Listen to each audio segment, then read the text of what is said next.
Would you take me to your house and show me your favorite 5 fashion pieces? You want to come to my house? Yes. If you think it's a good idea, I'd love to have you. This was a 12-foot Nile crocodile dry specimen. So this is the bark of an entire matuba tree. This is a bed of nails, of course. You got coffins in here? There's a coffin right behind you. That's the coffin I'll be buried in. This fabric here, you could smell it, was made by squeezing snails. The pura snail. That tie is not gonna work with that jacket or whatever it is. You just keep play until it clicks. Welcome back to another episode. I'm your host, AJ. I ask strangers to take me to their house and show me their favorite 5 pieces and the stories behind them. This is the 5-piece series. Every city has that one person everyone tells you that you have to meet. Lately, that person has been Justin. I was told the best way to find him was swimming in the Hudson River wearing a bear head. So I had to ask him one question. Would you take me to your house and show me your favorite 5 fashion pieces? You want to come to my house? Yes. If you think it's a good idea, I'd love to have you. All right, come on in. Welcome to my home. Whoa. What have I walked into? So what's interesting about this room is you have architectural elements that I brought back from Zanzibar, but then you have some of these bigger pieces that I got off a garbage pile outside the Honeywell houses in the Bronx in the middle of a rainstorm. I'm driving through and I see like a whole bed set and I'm like, wow, look at that. So I took them, I put them in my garage, sanded it, painted it, put the fabric in the middle, and it became like an accent piece, you know? And it's like, yeah, of course I could act like I'm someone who has money and blah, blah, blah, but it's more interesting if you're kind of working with the raw ingredients and making something that used to be garbage, you know? A lot of times if you're looking to buy stuff, you're always gonna be buying stuff. But if you just wait and you see the thing and you take it and be like, I don't know what I'm gonna do with this, but I'm gonna do something with it. But you gotta make sure you don't just collect and never apply it. So that's the nice thing about the house is you've got the room to play a little bit and experiment. And trust me, there's been a lot of combinations that didn't work. I took them down. It's the same as fashion. That tie is not gonna work with that jacket or whatever it is. You just keep play until it clicks. Wait, hold on. What is that? This is actually one of my favorite pieces of fashion. This is a piece I made collaboratively with a few people, George Dante, Adam Hutter. This was a 12-foot Nile crocodile dry specimen that was basically rotting in a barn. So this is an outfit? This is an outfit. This is a recreation of this, you'll see you could look online, there's this ancient Roman armor, that was crocodile armor that they recently found and kind of cleaned up. And I was really inspired by that, so they had given me this crocodile for my birthday, and I want to do something special with it. Also, if you look at ancient Mesoamerican codex, you'll see individuals wearing different animal heads, and I've seen ones where they had the caiman, these giant caiman headdresses. And so those 2 things inspired me to make this and make it something wearable. So the body of the crocodile, I made into this armor, and then I took an old motorcycle helmet, that was my dad's, and I built the crocodile head onto that, and I took it to one of my favorite taxidermists, George Dante, and he made it beautiful. This thing is mind blowing. Well, thank you. Well, this is just the beginning. So join me as we go a little deeper in and come to my office. I have some other things I'd love to This is just the beginning. This is just the beginning. So come on in. Please. All right, so this is my office. Come on in. Whoa. What's all of this? These are field samples, artifacts, all from my work and my travels. Work? What you do for a living? I specialize in preserving vanishing cultural traditions around the world, specifically in conflict countries. And I'm a writer and an explorer. And currently writing a book, as you can see, on all the different ways that people have rituals throughout history. God damn, is this for torturing or something like that? That's the opposite. This is a bed of nails, of course, as you've seen throughout history, but it's more for my sciatica, but it's good for acupressure for stress, help you get relaxed. I do a lot of film editing, and you're sitting in that chair for 12 hours. You get up and you're so stiff, you lie on this, and it's like coming out of a massage or something. You just feel renewed. So this is a stress reliever. It's a stress reliever, and of course, anytime we have a party here, everybody wants to lie in it and take their picture, and everyone's like, oh, it's not as bad as I thought it was gonna be. I dare you to lie on it. Oh, I've lied on it many times. I dare you to lie in it. For me to lie in it, it's nothing, but for you, I think it'll be a good hurdle. Well, I think the last thing I would do is to penetrate the velvet, so I think, I would usually do it with my shirt off, but nobody wants to see that right now. I'm not in the summer body mode, so. Oh, so you no clothes. If you really want to do it, yeah, no clothes, But it's like I said, it's not that uncomfortable. It's actually Can I just sit on it? Yeah, sit on it. But like I said, here, I'll show you the best way to do it. Because you got to at least take off that jacket. I don't want to mess up your shop, but Nah, this jacket. This jacket is better. It's better to keep Okay. it on than So the I'd shirt. say- It will mess up the shirt. Got it. So I would say sit and then lie back. But lie up there so you have the enough because you're just going to end up hitting that. Okay. So sit there. Sit here. Put right? your feet facing that here? way. Okay. Yeah. You ready? Yeah, good. Just sit down and then, yeah, you're not even gonna feel it because you have so many layers on. So don't, and put your hands on the side. There you go. Okay, sit down. And then just keep lying back. Keep lying back. Go, go, go, go. You're good. Just keep lying back. You got like 10 layers on. Then we'll come back and get you tomorrow. Oh, it's not that bad. That's because you have 5 jackets on. Oh, it's actually not that bad. I thought this would kill me. But it's good for, I said, when you do it, you know, like just in a t-shirt, So it's something better thin. to do it like shirtless. Because you won't feel it. Yeah, you're not getting the benefits. But if you wear like just a thin t-shirt, you lie on there for 10 minutes and then you stand up and you just, all that tension that's in your shoulders and everything is gone. You know what I mean? You feel great. And then you just roll up and just keep standing. Stand, stand, stand. Oh, why is that? Well, just because you don't want it to fall back and hit your hands or something. Oh. You know, so it is, at the end of the day, it is nails, but it's pretty well built, it's sturdy, and it's a fun conversation piece. And I've actually brought it to a lot of places. People say, can you please, can I bring anything to the party? Oh, wait. You brought this to places? People are always like, oh, what can I bring to the party? I'm hoping they're gonna say, you know, bring a bottle, bring some chips. Like, can you bring your bed of nails? And I'm like, here we go. Here we go. Yo, that's hilarious. So you're thinking like, yo, snacks, whatever, Right. drinks, you need anything, like I can Yeah. stop by somewhere, and they'll be like, can you bring your People bed of always nails?" borrow that. They always borrow my coffins. They borrow, you know, which is great. That's You what got they're here coffins for. in here? There's a coffin right behind you. That's the coffin I'll be buried in. So that, you know, this way we're not paying, you know, for some bullshit coffin at the funeral home. We got our own. Don't worry about it. Is that something you built yourself? I built that as well. Yep. That's gotten thrown off the Harlem River Drive. That thing's been through some. That got floated down the Bronx River. That coffin has been all over New York. People have used it as a DJ table in music videos. It's been everywhere. So I was hosting a party, the Bronx Game Dinner, and so every year the way I come to the party is something a little more fun, a little more interesting. So the last time we did it there, they buried me in the coffin, and nobody knew that I was buried in the yard except for obviously my team. And I had a little bell that was on a string, and so people were like, where is he, where is he? And then you heard the bell ring and you just see dirt. And then they say, oh, we gotta dig him up. And they dug up the coffin and they carried it in. And then once the coffin came into the dinner, I popped out. You know? Yo, this guy, I could already, like, I already know what type of person you are now. You need a lot of excitement in your life. Well, we try to bring excitement. We try to make people happy and have fun and do things, keep raising the bar every time with whatever the project is we're doing, you know?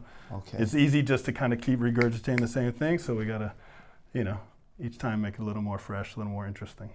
So you'll see as we go through the house, each room really follows a different color. So we've got the red room, the green room, the blue and white room, and this, of course, is my office.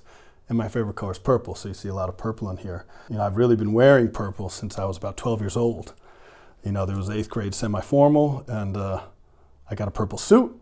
And I didn't just wear it for the dance, I just wanted to keep wearing it. So I started wearing it to school, started wearing it to the store, and then that started really my love of fashion and wearing specific colors. And a lot of my work now is about textiles, and especially about ancient textiles, and like where did we get these colors from? And in the ancient world, purple was the most valuable color. It was the color of royalty because it was the hardest color to make. So here's from a project I did for National Geographic about the history of purple in Oaxaca, Mexico. This fabric here, you could smell it, was made by squeezing snails, the pura snail. And so there's only 20 people left in the world who are still making fabric What this smell way. is this? That's the smell of this exudate from this marine snail, this texinda, this purple snail. And what's interesting is, if we go even farther back, something almost the same was being done in what is now Tunisia and Tyre, Lebanon. Tyrian purple was being made also from snails. Or Cleopatra had her sails purple as the ultimate flex of, these were millions of snails that were milked to make the sails for her ship. And it was such a luxurious color. And so you have this. So is that like a snail's blood or piss? It's like, yeah, it's almost like an octopus's ink. It's a defensive pigment, you know. So it's like when they do it here, they don't hurt the snails. They just kind of pick them up, and the snail's like, "What are you doing?" You know, they're getting pissed off, and so you see this little. It's like a yellow exudate comes out, and that's to kind of like send you away if you're underwater. So for this single skein of cotton, hundreds of snails had to be located in the wild and essentially milked and had to be dripped onto here just to create this one piece of fabric that'll be used. That is insane. That's wild. I would love to have a piece like this. Yeah, and I got to do something great with this. Something that's wild. That's the smell of ancient royalty.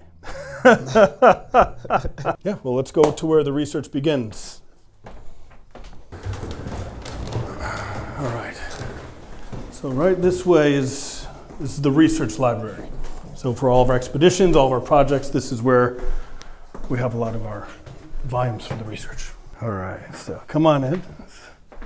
So here we have over 1,000 books, different topics from rituals and textiles and ancient recipes and maps. This map right here looks very interesting. So this map I actually found in my basement. And it was just so strange that there'd be this very old map that shows India, what is now Burma, Afghanistan, Nepal. And so I did a lot of research, and the second owner of this house was a missionary who actually did a lot of work in Burma. And so it just was so strange because this is a lot of the areas that I work in now. And specifically, our next expedition is to the Sari Sang Lapis mine in Afghanistan, and there it is on the map. So I feel there's some, I'm not really a superstitious person, but I do feel that there is some strange connection between this house, this map, and myself. And we'll be right here, going down from Faizabad to the Sari Sang mine. Really strange. All right, let's go see your favorite 5 pieces. All right, come with me. All right, AJ, I know this is what you've been waiting for, so. Of course. I couldn't wait to get here. All right, so let's talk about Let's talk business. Let's talk business. Let's talk Yes. textiles. Let's talk suits. Let's talk fashion. This is what I'm here for. Okay, great. All right, so first off, this is one of my favorite textiles in the world. This is a jacket made of Ugandan bark cloth. And this is a textile, ancient textile of the Baganda people in Uganda that is made from the inner bark of the matuba tree. And so I've done several expeditions to a place called Buyoga. And there worked with an amazing family called the Naiga family. And they've been doing this for over 500 years. So it's a generational craft. And so once they get the bark off the tree, they'll take a mallet like this, and everyone sits down, and they'll put on this big log, and they just kind of keep hammering this bark. It gets thinner, and it gets wider. And then when they're finished, they'll boil it, and they'll leave it in the sun to dry, and then traditional garments can be made. So I asked them permission. I said, would you mind if I made a jacket out of your traditional textile? And they said, we don't want just Ugandans to wear this. We want everyone in the world to wear our textile. We want it to be celebrated. And so once again, this is something that I'd love to see a lot more people using so it doesn't vanish, and just so you see. So this is what the jacket looks like, and we covered a hat in it, but also this is what a bolt of it would look like. So we think of a bolt of fabric you can get from the fabric store, but this is actually the bark of an entire tree. If I was to unroll this, it would be about 4 times the size of this room. And when you smell it, it smells like a cedar closet. To this day, I got this several years back. And so it's just absolutely incredible that things like this still exist and need to be preserved and need to be utilized so that there's reason for people to keep producing it. And once again, it's a sustainable resource. So after they take the bark off the tree, they wrap it in banana leaves, and then within a year, all the bark comes back and they can harvest it again. Oh, shit. And they had trees that they had harvested for over 50 years. Wow. And so we planted one the last time I was there. The family told me to plant a tree, and I named it after my daughter. So after about 10 years, we're going to go there and we're going to harvest the bark and make something special. That's impressive. Okay, so this is the second piece. So in 2010, I created an organization called the Bronx Pike Smoking Society. And we have an annual dinner, and so kind of taking from the tradition of old social clubs and rowing clubs, we want to create a club jacket.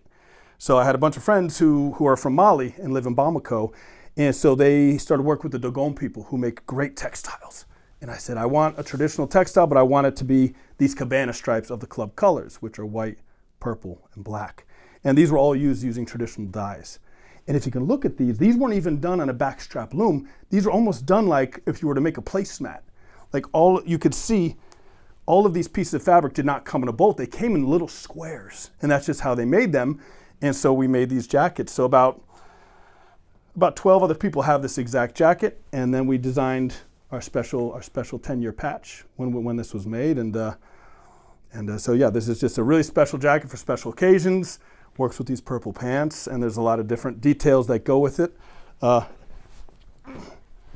including these little slippers that have our first patch. They're looking a little beat up these days, but so this is one of those things where making the jacket is one thing, but actually making the textile from scratch is another thing that to me is like, it's almost as if if you really enjoy cooking, not only you're gonna mash your own spices, you're gonna grow your own spices. And so that's, I think the deeper I get into fashion and design is how far back can you take it in terms of the purity of your ingredients. This textile was handmade in Mali and made its way here, and now it has a new life. Incredible. For my third piece, so in terms of the work I do with cultural preservation and vanishing textiles, this is really my favorite piece, and I would argue the most important piece, because almost everything on here is a disappearing textile. So the lapels here, this is an ancient Arctic textile made from salmon skin, and it's been dyed using lac. And once again, if we go way back, especially in the Arctic, all the textiles there really are very little in terms of plants that could be used to make fabric. So almost everything came from animals. And that brings us to the stripes on here. The first windbreakers in history were made from seal intestines or from walrus intestines. So this is what you'd call gut cloth and be used originally to make a gut parka. And research has been done where it's almost on par with things like Gore-Tex in terms of protecting people from the wind. The body of this jacket is once again another Malian textile. This is Bogliafini. This is a mud cloth that's been dyed using mud from the Niger River. And these epaulets are Romanian mushroom cloth. So it's the tinder conch. The inner layer of this mushroom was one of the first kind of the great fire starters. If we look at the Otzi the Iceman, what they found, one of the things he had on him was this. He wasn't using it as a textile, but he was using it as a fire starter. And this comes from Romania. There's a few families who still make this. And these are just little, kind of a bolo tie made from some horn spoons from Hawassa, Ethiopia, just because I didn't think any tie or bow tie would really stand up to the rest of this outfit. And so I thought this would be something that would be kind of give a little bit of that ancient texture and those ancient feels to it. Incredible. All right, so this is my fourth piece, and this is more of what you'd consider like a Scottish Highland attire. You have a kilt, you've got a vest, a jacket, and this is a tartan. So any tartan fabric is really representing originally different clans within, Scottish lineage. But this specifically this tartan represents the island of Isla. So a few years ago, myself and two other gentlemen, we did the first swim around the 100-mile coastline of Isla through the North Atlantic. And so a friend created this, Gordon Corvell. He's got a place called the Isla Willow Mill. And he's created a few very famous tartans, the one for Braveheart, the one for the Rob Roy movie. He created all of those. And so when I had this suit made before the swim, I said, if I don't complete the swim, I'll never wear this suit. I don't deserve to wear the suit. So this was, an award to be able to wear this with honor because I had completed the swim. And you can see you've got the green, which represents kind of the grass of the island, the yellow and the pink represent the flowers, and of course the blue represents the ocean that protects it. And so to match that, I have this shirt that I had made, and this was dyed with indigo plant in Oaxaca, Mexico. And so you've got a lot of different colors, and it's something you definitely would prefer to wear in the fall or the winter because that wool is definitely going to make you hot. What about that bag right there? So this bag is called a sporran. The sporran is really history's first fanny pack, and it's what you wear. I have a much more interesting sporran, which should be on here, but it's not. But that's what you want to wear because there's no pockets in the kilt. Nah, this is fire. This is easily like the hardest suit you got. And this is what I wear most often, but I also, because you don't always want, a kilt I'll only really wear for Celtic events that I'm invited to. I do have a pair of pants that go with this. But if I'm going to just a normal event, I did have a pair of pants made that match this as well, if you just want to wear some nice pants. And I really love wearing this suit. So for the final piece, I'm certainly not a sneakerhead, but I think it's kind of interesting because I feel like this is history's first sneaker. And this is a Kurdish shoe known as a cloche. And this shoe has probably changed very little in the past 1,000 years. And historically, it's believed that Zoroaster, the father of Zoroastrianism, this was his shoe. And so it's considered something very much for every day, but it's also considered something sacred. Originally, there's no left or no right. But from I've talked to my friends, my Kurdish friends in northern Iraq, Iraqi Kurdistan, they said they got to get, like anything else, they break in. This is from a small town called Halabja, which is right on the border of Iraq and Iran, and they're completely made by hand. Almost as when I was talking about that Malin fabric, they're kind of just made like a little, almost like this tiny piece of fabric.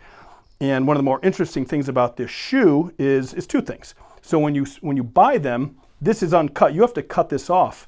And so it shows how fresh and they're unused and brand new. So I've been so hesitant to cut them because it's like when you have sneakers with the tag still on, or like a really, fancy baseball hat. It shows how they're as fresh as can be. And so when we're doing a little documentary about the shoemaker, and I inquired what the sole of the shoe is made of, because these are all still ancient materials. And so I asked them, and they translated, and he started laughing, and I said, what did he say? And he said, well, it's made from a flattened bull's penis. And so if we think it's a little spongy, it's when, time before foam, before plastics, before really, this is a part of the world that was not harvesting rubber, they had to find other things that would have a little bit of a give to it. And so that is the tissue of a bull's penis that's been flattened and dried and made into the sole of the cloche. All right.